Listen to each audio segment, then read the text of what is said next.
welcome on behalf of the National Working Waterfront Network. My name is Kenneth Walker. My pronouns are he and him. I'm a member of the network's executive committee, and I'm with NOAA's Office for Coastal Management in Silver Spring, Maryland. Check out NOAA's data, tools, and training at the Digital Coast website. The National Working Waterfront Network is a nationwide network of businesses, industry associations, nonprofits, local governments, state and federal agencies, sea grant programs, universities, and individuals dedicated to supporting, preserving, and enhancing our nation's working waterfronts and waterways.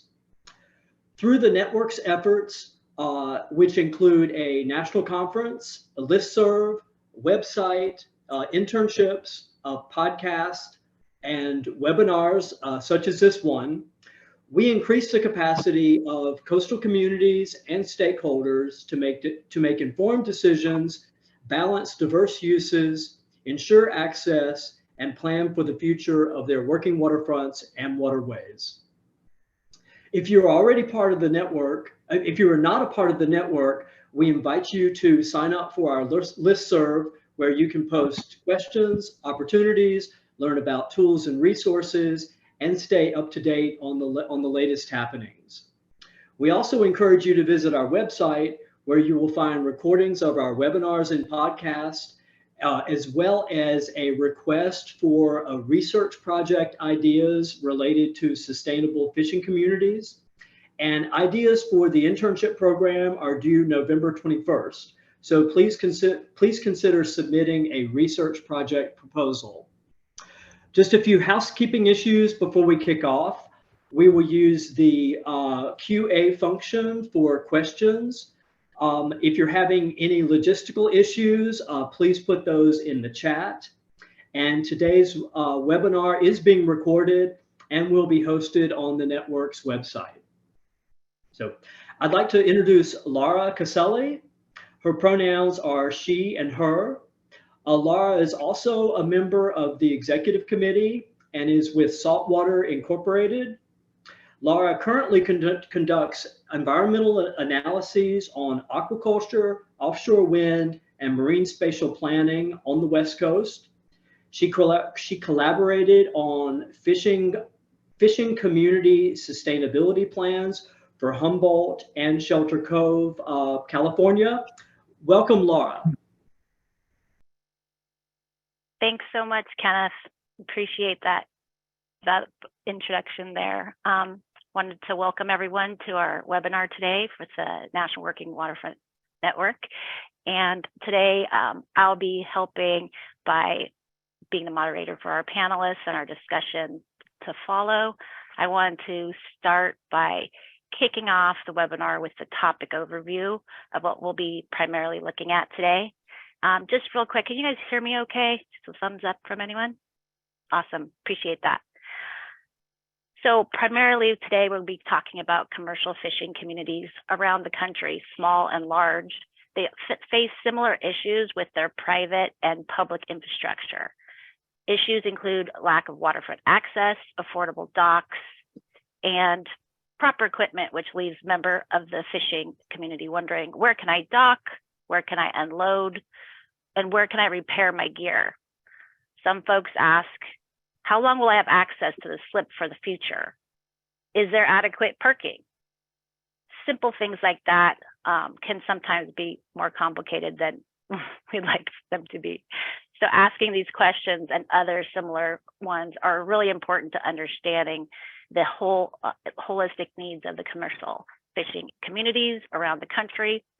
However, obtaining these answers can be difficult, challenging, whether they're data limited or if needs change, and especially as our infrastructures age. Today's webinar will highlight commercial fishing industry inventories from Maine, Massachusetts, and Louisiana. Our guest panelists share how their inventories how they're done, how they can be used to drive investments, and also to document the impacts of coastal storms. So I'd like to go ahead and hand the mic over to our three special panelists today from those three areas. For each of them to give a high-level introduction, just a couple minutes each of who they are and what they do. So, and to kick that off with Dr. Rex Caffey. Thank you. Can you hear me okay? Yep. Okay. One thing I want to start off with, I'll just expand on the introduction. I'm Rex Caffey, a professor of marine resource economics at LSU. Been here for about 25 years, and I am associated with the Sea Grant program as well. I run the Marine Extension program. But what I wanted to say is we're going to get into private infrastructure with this presentation. Later, you'll hear in the following two presentations a little bit more about public infrastructure. So I think the thing I would like to start off with is the working title here is using licenses and permit data to map and value fishing infrastructure for disaster response. But the question is, why do we do this? The blunt answer is for fisheries disaster declarations. Whenever there's a major storm in the Gulf of Mexico or the Atlantic coast, depending on its impact and magnitude, there can be substantial damages to infrastructure and revenue potential in commercial fishing areas and communities that meet or exceed NOAA's requirements for triggering a national disaster declaration for fisheries. But that has to be documented. So how do we do that? The story dates back to Hurricane Katrina and Rita, which was back in 2005 when we first started doing this. It took us a couple of years to develop a spatial impact model. It's been used a couple times since then. And then it lay dormant for about a decade until we had hurricanes Laura, Delta, Zeta, and Ida. And those were some major storms. Laura and Ida were tied for the top two most powerful storms in Louisiana history. And then Delta and Zeta were categories 3 and 2. So 4 major storms in 2 years, or 1 year and 1 day, really. The 4 types of data that we use are location data, which is geocoded business locations. We geocoded 8,500 vessels, dealers, processors, charters, and marinas. Value data, which is evaluation of the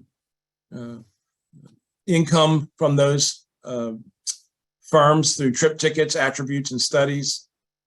And then storm data, which is maximum wind speed, maximum surge height for a given location. And then finally, some survey data to fit some damage curves for infrastructure and revenue. Through that process, we estimated about $579 million in infrastructure and revenue losses for those 4 storms. I'm at 2 minutes and 30 seconds, so I'm going to stop. If anybody would like to ask me questions after everyone else is done, I'll be happy to try and answer. Thank you. Should I go ahead, Laura? Yeah, I was just going to say, go for it, Jessica. Thank you. Okay. Hey, everybody. I'm Jessica Gribbin-Joyce. I am a business owner of Tidal Bay Consulting. And first, I just want to mention the project that I'm talking about today, the Working Waterfront Inventory Template, is in partnership with the Maine Coast Fishermen's Association. My project partner, Monique Coombs, was sorry she couldn't join us today. So I'll be representing both of us today in our project. And this idea came up quite organically over coffee. We met for about 6 months just talking about different issues that we were hearing about in the commercial fishing and shellfish industries in Maine. Everything from legislation around decibel levels for airboats, which are increasingly being used in Maine for shellfish harvesting. And that really circles back to an access issue to one time Monique showed up and she said, my husband had to move all his lobster traps off our property because the new neighbors don't like looking at them. And we just sat there and thought, what are we going to do about this? Maine Coast Fishermen's Association had prepared a State of the Working Waterfront report in 2019. And building on that and the fact that in Maine, we're a home rule state, so municipalities have authority over shoreline zoning and can create ordinances around the management of marine resources in the intertidal. And many of them also have working waterfront infrastructure that's publicly owned. So we ultimately landed on creating a tool that towns could use to plan for the future of their working waterfront by taking inventory and then monitoring it over time.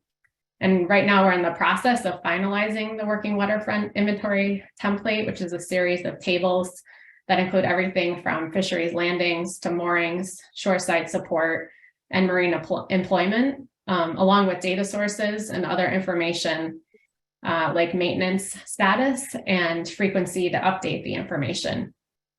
And the inventory is intended to be included in municipal comprehensive plans, harbor management plans, or as a standalone document. And I'll pause there and turn it over to Story.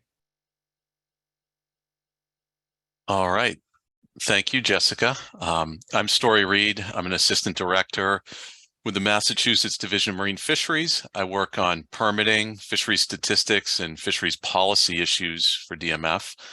At the Division of Marine Fisheries, we're not only charged with managing the state's living marine resources, but our mission also includes promoting the recreational and commercial fishing industries of Massachusetts.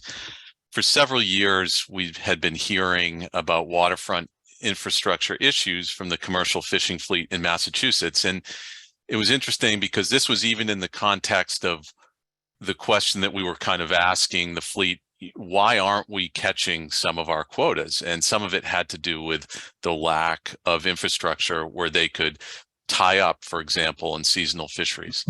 So we were hearing about these issues in ports of all sizes, big and small. We decided we needed to inventory available infrastructure needs, and the scale of commercial fishing activity at the municipal or port by port level in Massachusetts. The project was funded by a grant from our seafood marketing program, and we were able to partner with the UMass Boston Urban Harbors Institute, who's well represented on this call today, and the Cape Cod Commercial Fishermen's Alliance. Both of those, the three organizations worked together to execute the project. The project really took on a three-pronged approach. The first two were surveys of infrastructure and infrastructure needs. One survey directed at harbor masters and one directed at fishers. And those were to categorize the availability of public infrastructure for the most part. The third prong was the use of commercial fishing data, both catch statistics and permitting data that we regularly collect at the division. And we use that to describe the commercial fisheries in each port and statewide. The project resulted in a report entitled Port by Port, Profiles and Analysis of the Massachusetts Commercial Fishery that summarized the results and makes some recommendations. And we made that report available on our website last year. Took about 2 years to do the report and was a little bit delayed with COVID, but we were able to get it published on our website last year.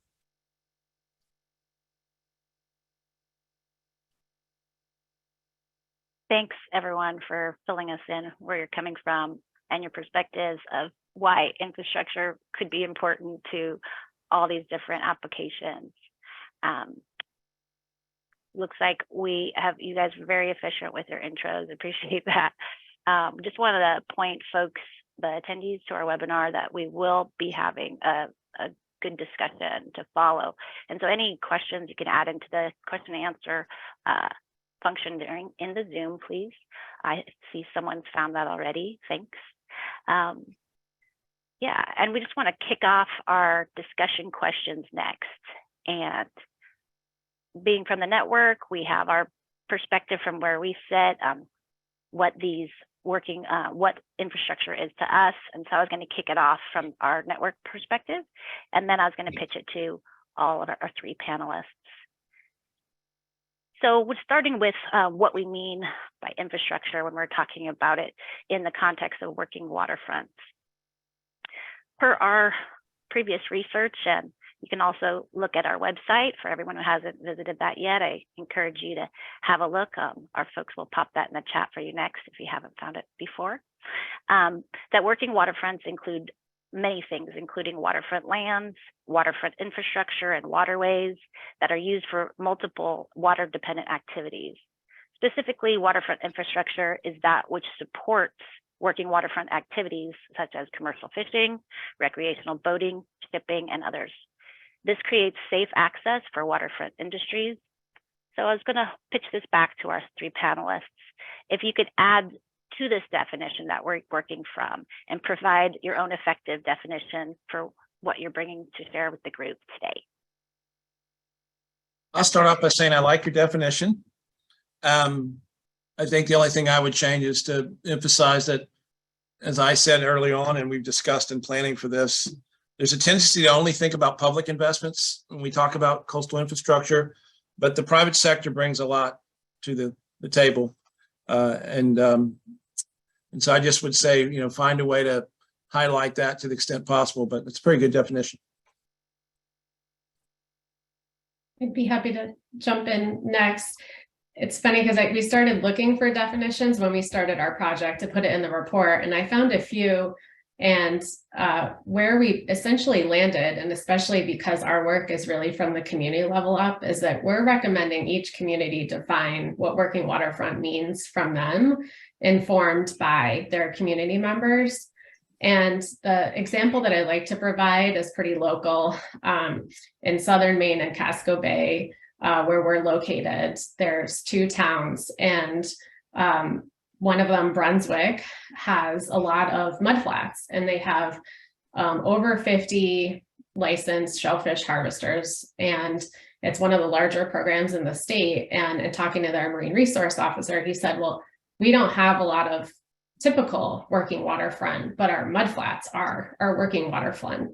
And that's, you know, in contrast to their town across the bay, Harpswell has both. They have mudflats, and then they have the traditional wharves and piers that support all the finfish and lobsterman fisheries. So I really think it should come from the community. And I also wanted to add, based on MCFA's and Monique's past work on the working waterfront, I think it's important that any definition consider more than just the physical infrastructure and the economic contributions of the working waterfront, and also acknowledge the cultural and social implications, which are inextricably linked to the working waterfront.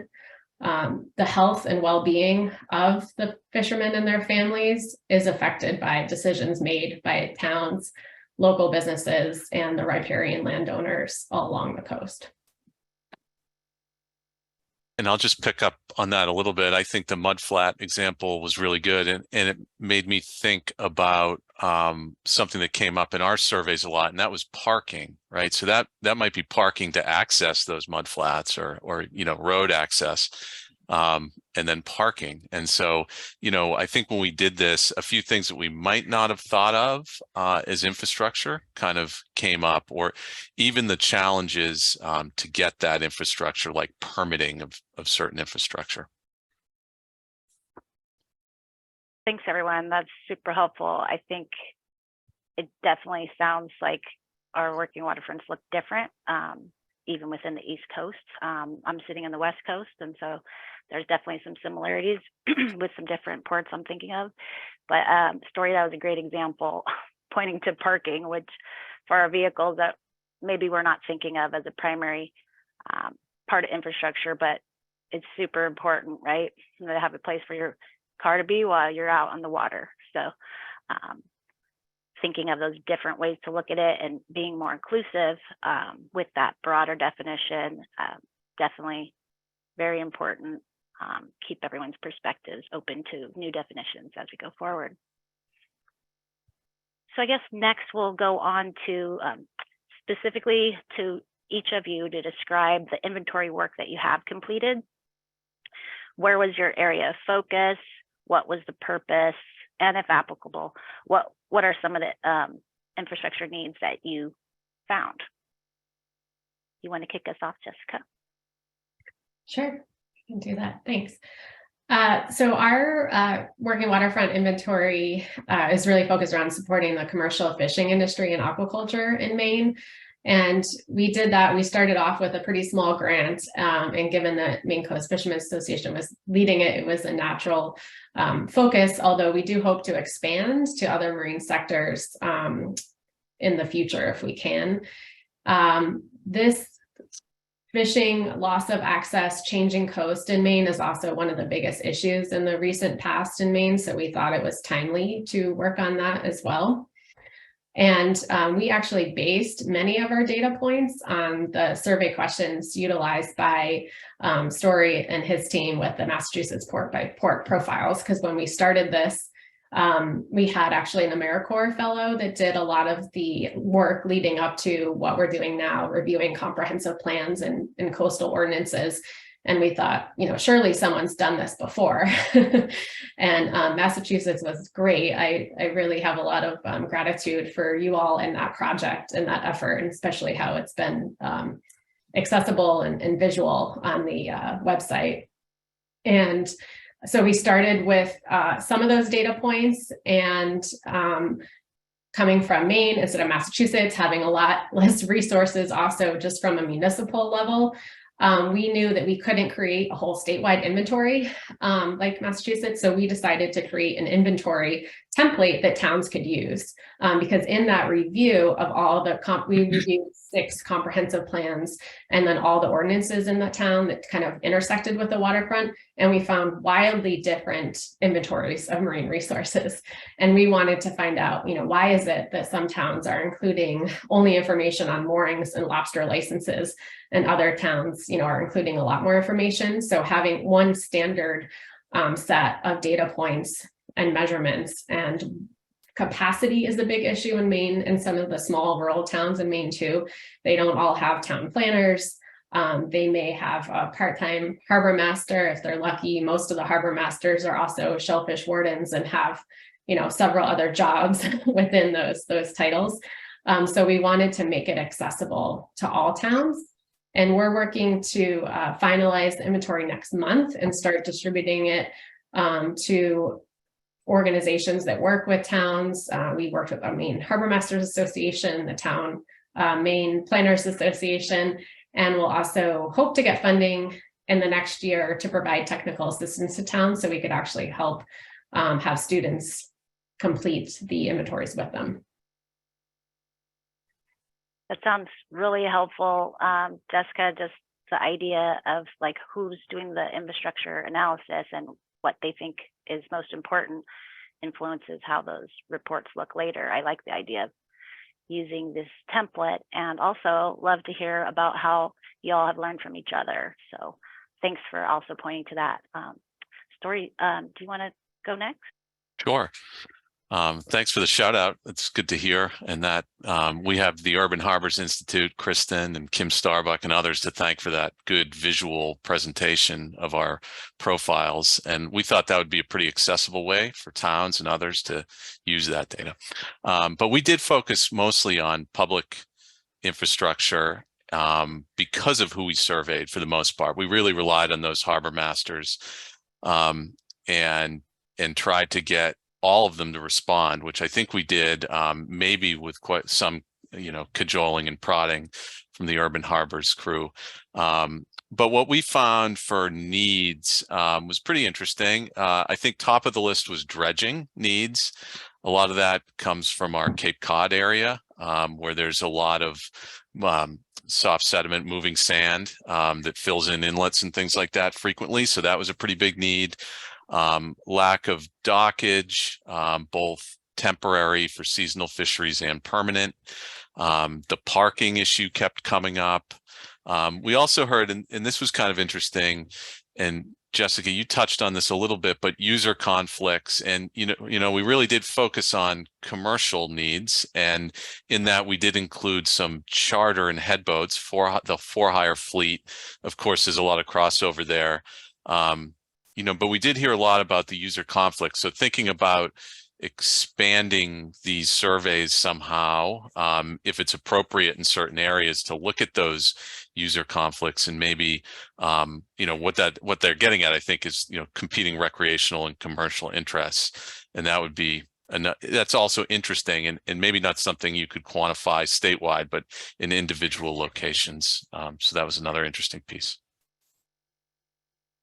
Yeah, really great to hear the very diverse topics for infrastructure.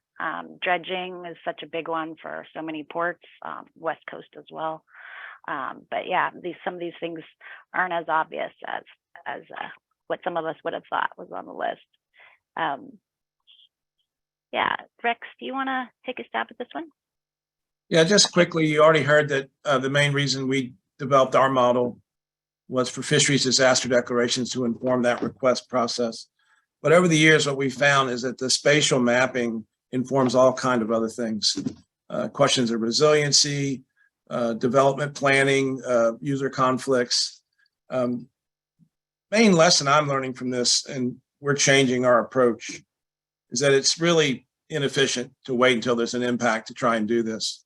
And so there's really no reason this couldn't be pre-staged at the beginning of every hurricane season. So we have a request now in to fund an ongoing annual mapping of all the inventory for which there are licenses, which isn't everything, we know that, and permits. And that will be used to inform a dashboard for not just emergency and disaster response, but for things like climate resilience, waterfront objectives as well. One final thing, and maybe we're going to hit on it later. The other main lesson I've learned from this is that you can spend a lot of time building an infrastructure inventory, but keeping it up to date is a whole other challenge. And that's why I like the license and permit data to some extent, because it is fairly recent and updated, at least on an annual basis in my state. So.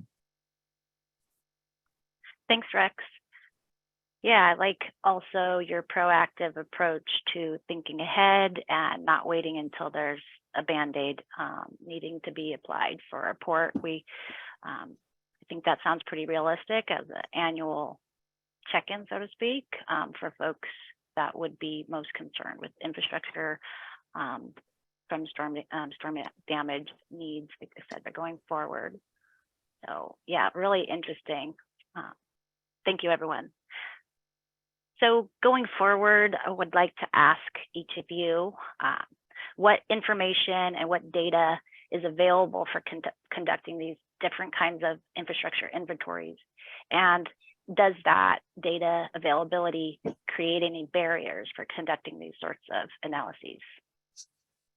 Jessica, you want to keep going first? It's fine with me. Sure, I'm happy to share as well. I think we run into two major data barriers, and again, we're just creating the template. And while we did create the mock inventories for the towns that we looked at, we haven't had a town go through it with the new process yet. But in terms, for each data point, we have a data source. So that is either, a reference document, a spreadsheet, or a website that they can go to get information. And we all talked about this on our prep call. The biggest issue that we ran into was getting local data, mostly on economic and fisheries data, and that's primarily because of confidentiality. But two of the major sources that we're directing folks to, one of them is self-employment data, which, as anyone working in the commercial fishing industry, they know that's where the majority of businesses are, self-employed. And that's available. NOAA's Economics National Ocean Watch Explorer, the eNow, has been really great for that, although it's only available at the county level. So you kind of have to use that as a proxy. And similarly for census data, for employment data that's available using the NAICS is the kind of term, but the NAICS codes, which are just the federal codes for different sectors in the United States. And you can look up fishing industry and subcategories. And given that many Maine towns are very small, they don't, none of that data is really available at a town level either for people employed in fishing. So you, again, have to kind of roll it up.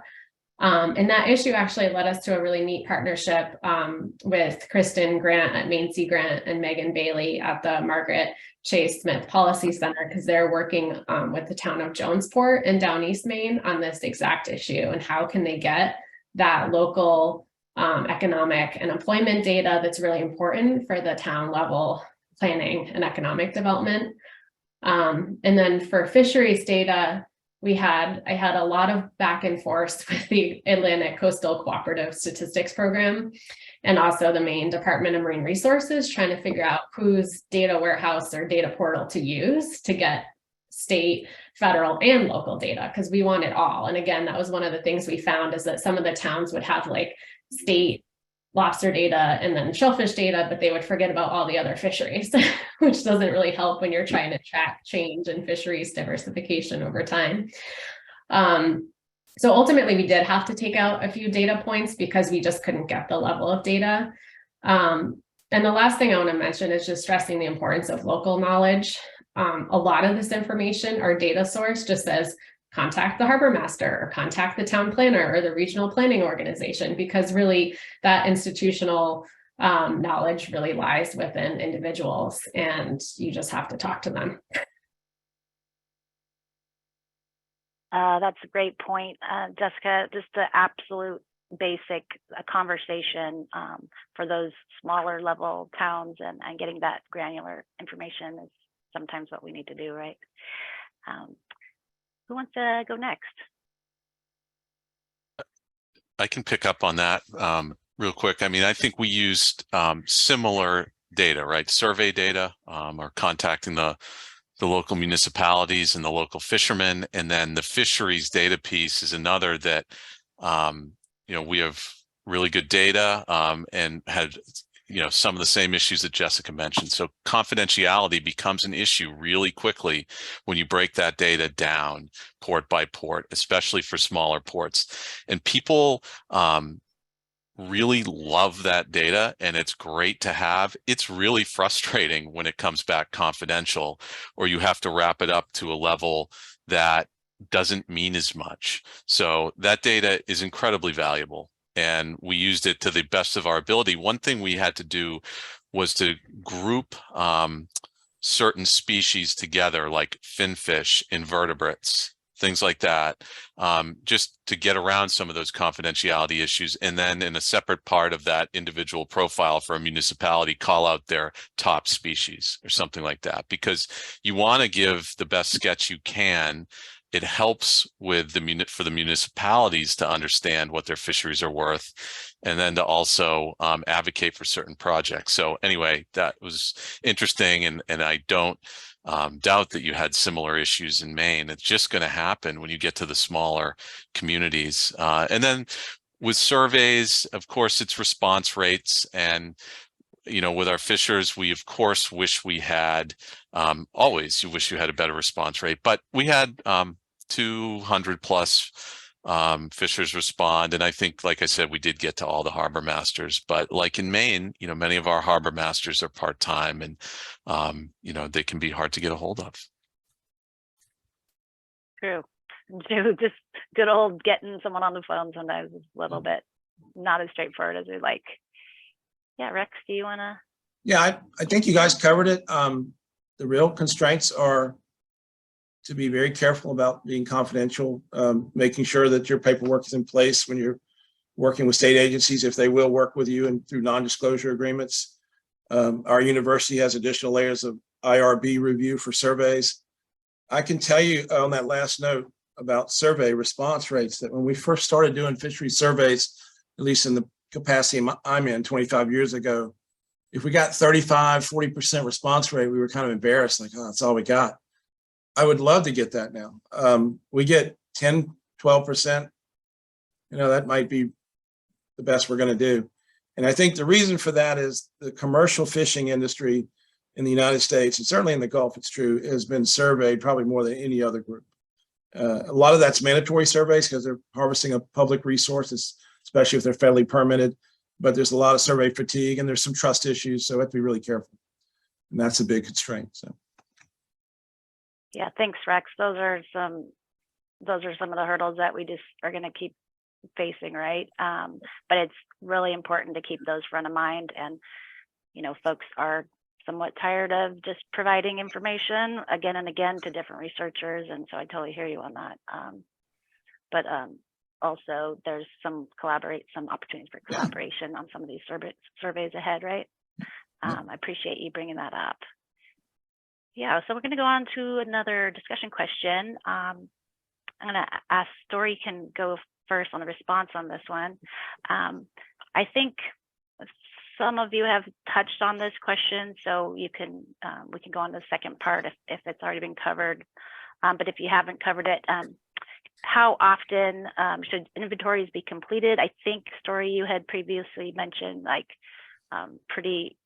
I'm thinking it was you. It might have been Rex. I think it was Rex. It was Rex was saying like annually, ultimately, I think is what you were hoping for. And Story, what's your take on how frequently these should be done? Sure. We've talked about it, and we talked about it kind of as we were getting towards the final stages of a 2-year project with COVID thrown in there that extended it. But I think that every 5 years or so is a great goal. So that's what I would love. Because we have the fisheries data piece in-house, we've talked about trying to update that more frequently because, in fact, municipalities ask us for that. Some do regularly. We have shellfish constables that we can set our calendars, knowing when their annual report is due because they ask us for the previous year's data. So, I'd love to produce that more regularly. And the way we've tried to present this port profile, we call it for short, online, I think gives us a decent format to update some of the data, but maybe not the survey data every couple of years. So that's the goal. I would love to do it every 5 years in the fisheries data more often. That's really helpful, Story. I'm just going to add like this part B for you as well, and our panelists can also follow suit when it comes to their turn. But how can these inventories be updated to keep them relevant to the current needs of a particular location? I think that's a good question. And so maybe it's not as easy to say we want to kind of redo the survey every 5 years, but you also want to rethink the survey because conditions, we learned a lot with the first survey. We've all described that, what we've learned in our surveys, and maybe we got answers that we didn't expect. So I think part of that would be to use the information from the previous survey, lessons learned, to improve the next one. Thanks, Story. Yeah, Rex, I was going to go to you, and I think you had previously answered this to be to redo the inventories annually. You can drill down on that more specifically, as well as how these inventories can be updated to stay current to those needs of the port.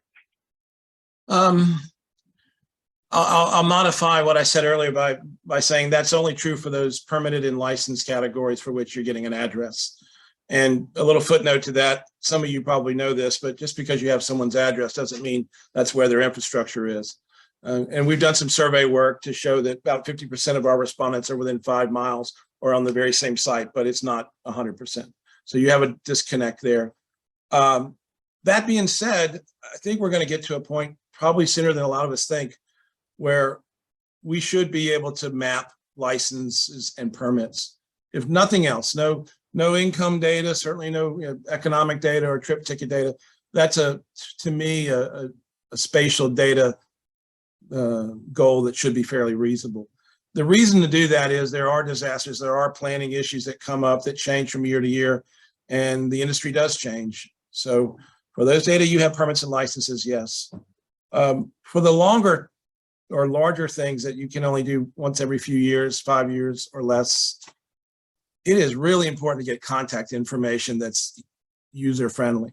An address is great if you're in 1970 and you're licking an envelope and sending a survey in the mail, but we need a cell phone number and an email. And I don't know how we get around that in our state. Hopefully some of you can say you've gotten around that in your states, but there's a lot of hesitancy for people to provide that information when they apply for a license or when they apply for a permit.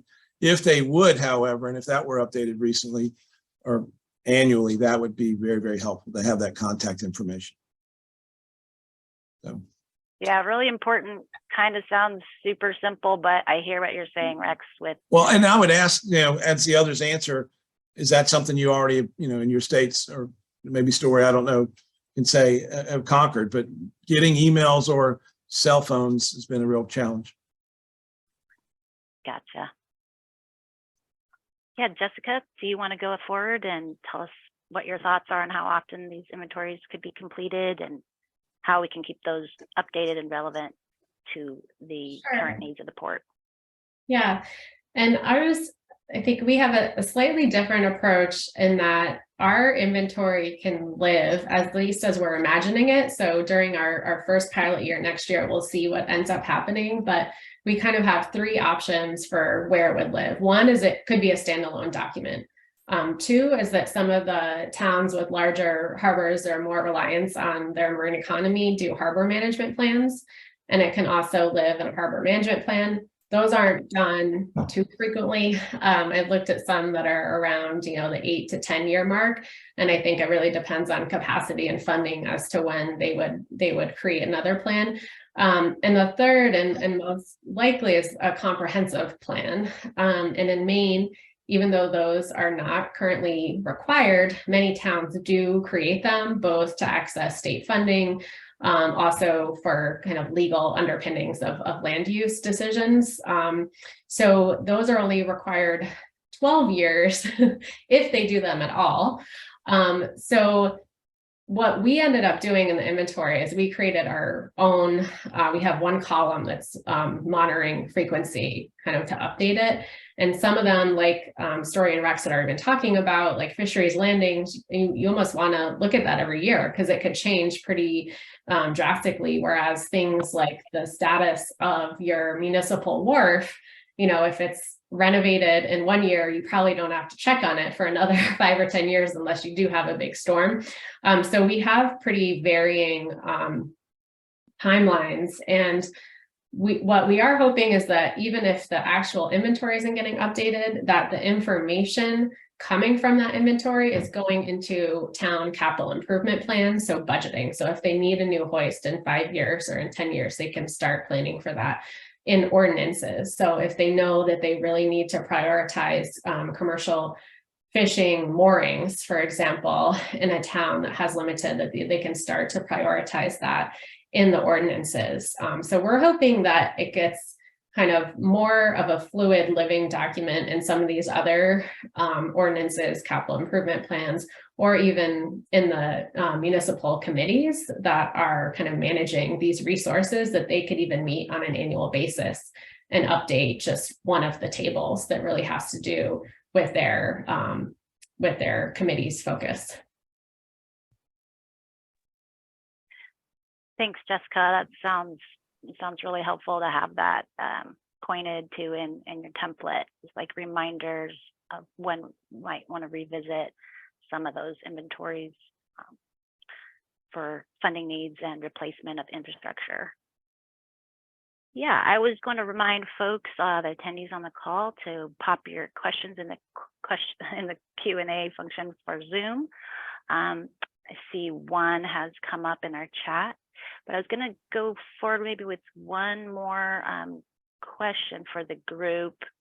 We can have Rex kick this one off, but I think you were talking about my question is, what was the driver for the development of the inventories that had been used? I recall it had to do with primarily with storm recovery. Right. But is there anything else that you could share with us about, purpose and the driver? Sure. Those plans. The same approach that we use for looking at acute impacts can be used to look at long-term change. And Louisiana coast is probably one of the most dynamic ones in the US because of the degrading of our coastal template and the leveeing of the Mississippi River and the loss of wetlands. And so having visualizations, and I see almost every state doing this now in the Sea Grant Network, I imagine outside the Sea Grant Network, where you can show a commercial fishing sector what land use looks like now, what land status is now, and where that's projected to go in the future with trends, climate included. Very, very powerful and can help them quite a bit in terms of being a little more proactive in how they inform what they want to see on the landscape. Thanks, Rex. Jessica, do you want to take that? Yeah, and I think I mostly covered this in my intro, that we were just talking about all these different conflicts that were happening along the coast and how we address that. And the only other thing I'll add is that right now, because of gentrification and a lot of, I think, COVID migration to Maine and coastal areas and out of cities, we've had a really sharp increase in either like threat of conversion of working waterfront to residential developments and otherwise, and or for the shellfish harvesters, they've been losing at, in one town, half dozen to a dozen access points. And these are not public access points. These are what have been referred to as like traditional walk-in access points, which may just be a path through someone's private property that a few harvesters have a handshake agreement to get through. Those have been being lost in record numbers throughout the entire state, not just one region. And those two, I think, drivers that have been a lot, just a rapid pace of loss. Like this has been happening for the last 10 or 20 years, but not quite at that pace. So I think that was the main driver that we said, okay, what can we do about this? And the towns are the ones that are doing the zoning, that can protect these areas, that can plan for them. So let's work with the towns. Yeah, interesting and specific to your area, maybe to others' areas as well. I hadn't thought about that. Going forward, Story, do you want to take a stab at that one? What the driver for the development of your inventory plan?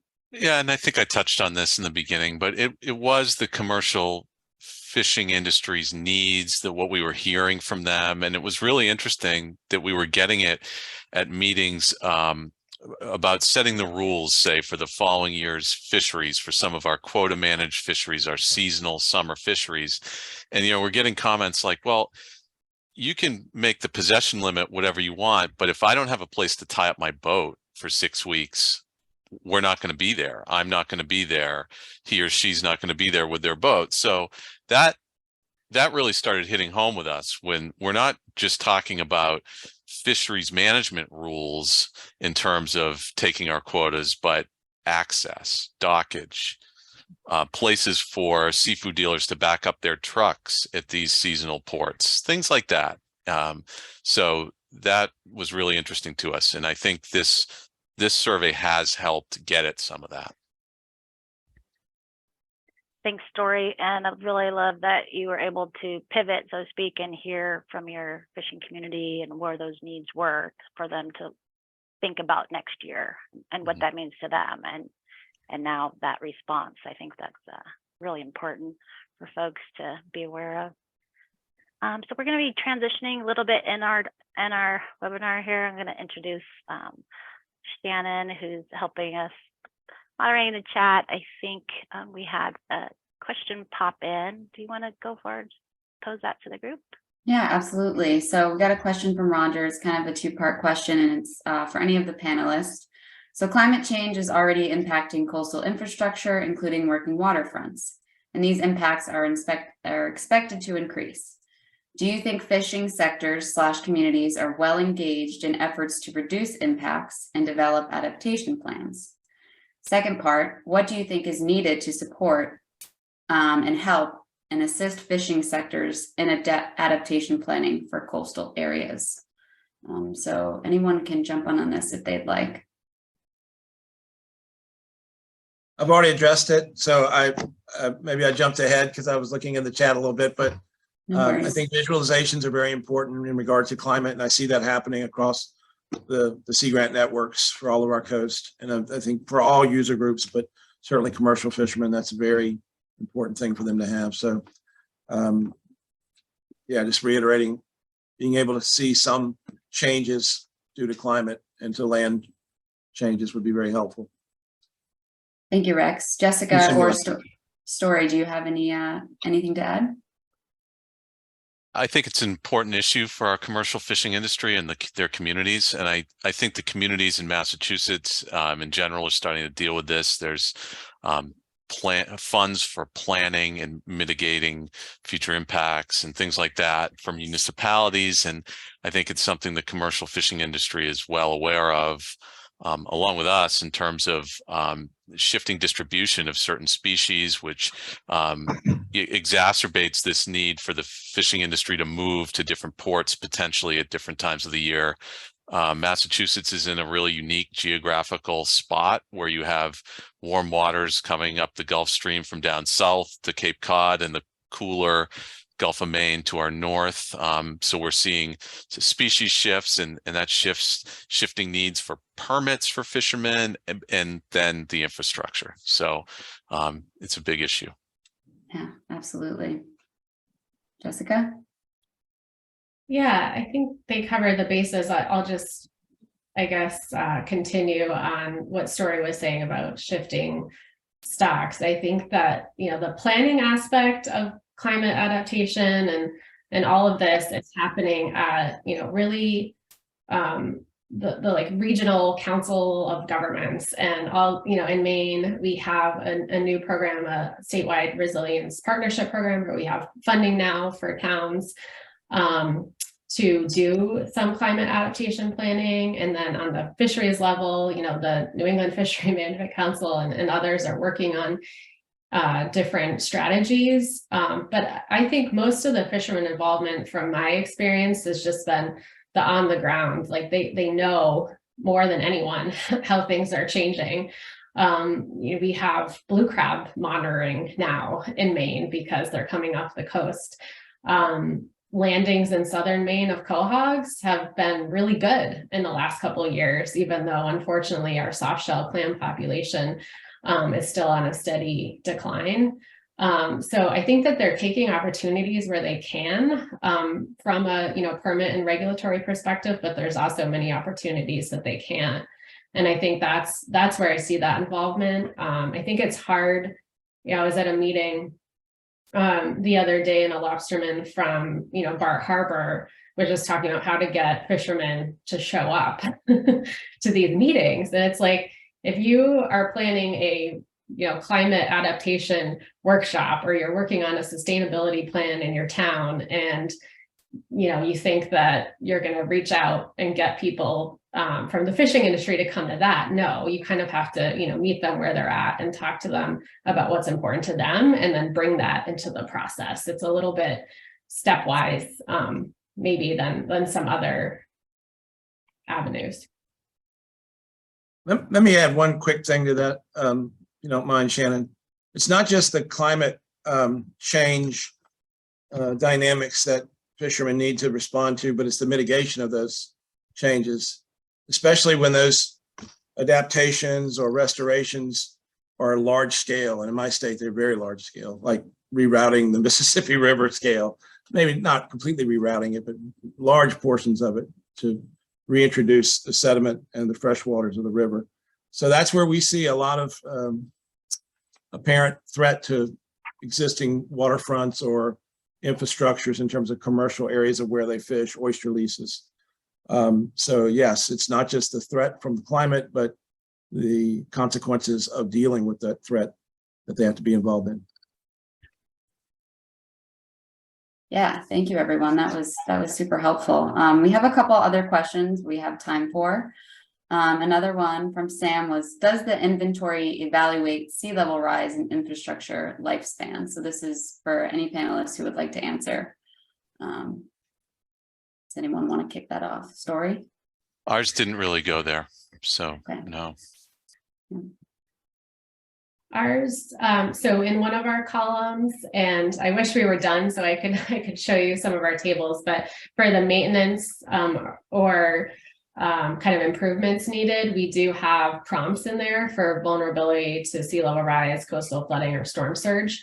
So that's something that we are suggesting that the towns do. However, and we give, I guess, all the tools. Some of the NOAA, USGS, Maine has the risk mapper. So essentially, the GIS data portals that can help towns provide and look at that information. But for some of the infrastructure and the scale that they need, a town really has to conduct their own vulnerability assessment to get that information. And that's a whole other project. So we recognize that it's kind of a separate initiative, but that they should be thinking about it. For our damage assessments to inform disaster declarations, the answer is no, we do not. They're static. We're looking at a baseline and how that changed right after a storm. That being said, I mentioned earlier, we have a lot of restoration going on in the state. It's very comprehensive, and it looks at, yes, fisheries infrastructure as well, in terms of future with a project and future without a project. That does incorporate climate change. So, and there are a number of scenarios. Great. Thank you, everyone.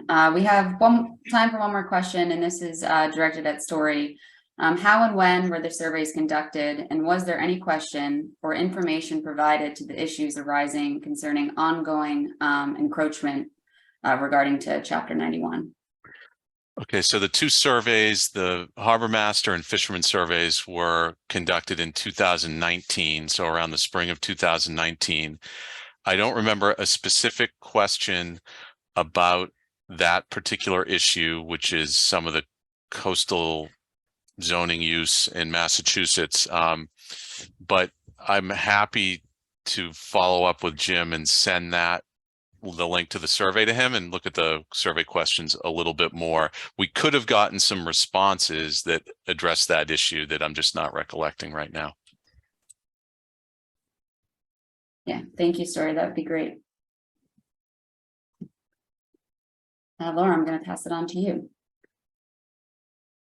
Thanks, Shannon, and thanks to our attendees for giving us some live questions. We appreciate your attendance and your interest in the topic. Looks like we're about wrapping up our webinar. We have a couple minutes left. I wanted to primarily thank our three panelists for engaging the community here, our network, our broader National Working Waterfront Network, to learn from each other and find different ways of being excited about infrastructure needs, which is not exciting to everyone, but some of us, we get a lot out of these, right? But we wanted to mention that this is the first of a two-part series, webinar series from our network. And so we will be going forward with that in the new year. It'll be continuing the conversation on commercial fishing infrastructure, and you can keep an eye on our website. We have a little blog on there, and we'll update that and our listserv. So there's a couple of things, and coming up in the chat, links to different parts of our website where you can get some of this information. But in the meantime, we want to encourage everyone to pursue and listen to our recorded webinars, as well as our most recent podcasts. The last podcast was discussing the resilience of commercial fishing communities in the working waterfront in the United States coasts. Those can be found on Coastal News Today, and as well the link on our website. And yeah, I was just thinking, do we have any other burning questions in our chat that we can throw in here in this last few minutes? There was one question for Jessica asking if they were going to be sharing their template publicly, or how that process was going to go. Yeah, that's great. Go for it, Jessica. Yes, I think that it is going to be on the Maine Coast Fishermen Association's website, and we're also hoping to work with the state. We've been collaborating with the Maine Coastal Program and also the Department of Agriculture, Conservation, and Forestry that reviews comprehensive plans. So we're hoping it'll live in a couple different places, and the National Working Waterfront website that has the link to Maine Coast Fishermen's website is probably going to be where it will land. And we'd be happy to post to this group when it's out in hopefully late December. Thank you. Yeah, that's super helpful, Jessica. Thanks for sharing that. So we do have a couple prompts for you all in the chat to keep abreast of what we're up to in the network. We do want to keep our conversations going with all of our stakeholders across the nation, and engaging folks as much as possible where we can learn from each other. So we will be following up in email with, oh, excuse me. Yeah, we're going to have a link coming up in your email from those of you that attended today. And just if you want to stay informed with what's going on, you can also, you can share that information via our listserv, which is one of our primary kind of shout from the rooftops to all our folks that are interested in these sorts of things on the working waterfronts. But I want to just thank everyone from Rex, Story, Jessica, all three of you, providing some really great and different ways of looking at infrastructure and how that can help us going forward. Want to say thank you to our network webinar committee for getting this to happen, as well as Urban Harbors and our staff, Shannon, who's helping us do so much. Thank you, Kenneth. Thank you, Kristen. And it looks like with this is a wrap. Thanks all of you for attending, and I hope we get to see you again on our part 2 in the new year. Enjoy your holidays. Thanks, Laura. Thank you. Thank you.